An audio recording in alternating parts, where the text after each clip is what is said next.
Hey, I don't think I ever made a update or show you my 69 Corvette Convertible video.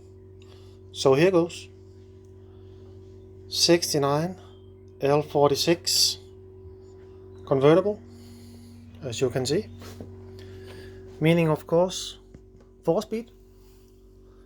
The rear is, of course, 370.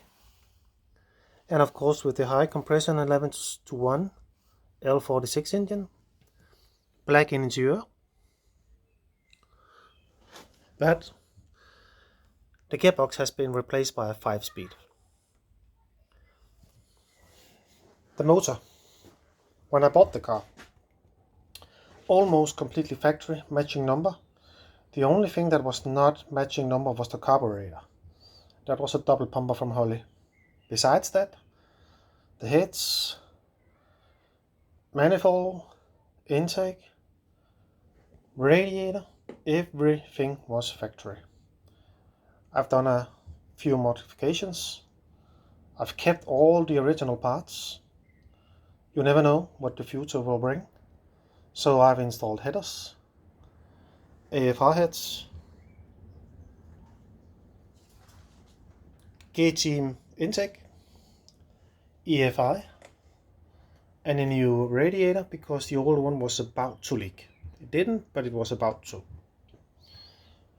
Now I've just played with the ignition, so the fuel injection is taking over the ignition, and for that, to fine tune it, adjust it, you can see the small hole that I drilled in the cap, and then I marked on the rotor with a marker, a black line, and then I towed the timing light and looked down to see if the spark was going the shortest way from the rotor to the ignition cap.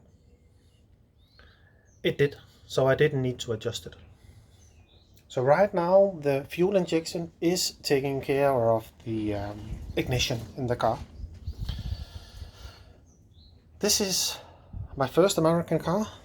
I bought it in USA back in 2007, I think it was.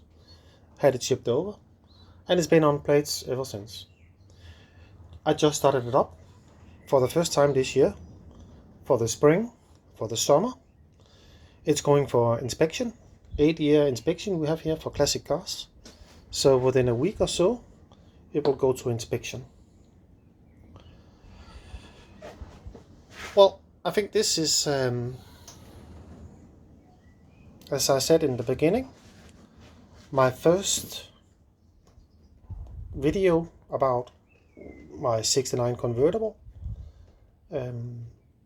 One thing that you also can say regarding being very original is the color.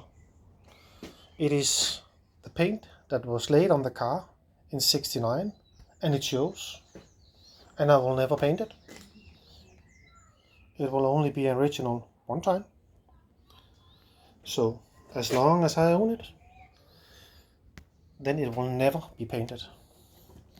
All the lines here are sharp as a knife because it's never been grinded down. You can see the Bondo stripes, the Bondo lines here all over in the car because the paint is so thin all over. But as I just said, I will never repaint it. This is how the car is. This is how the car stays as long as I own it. Okay, thanks.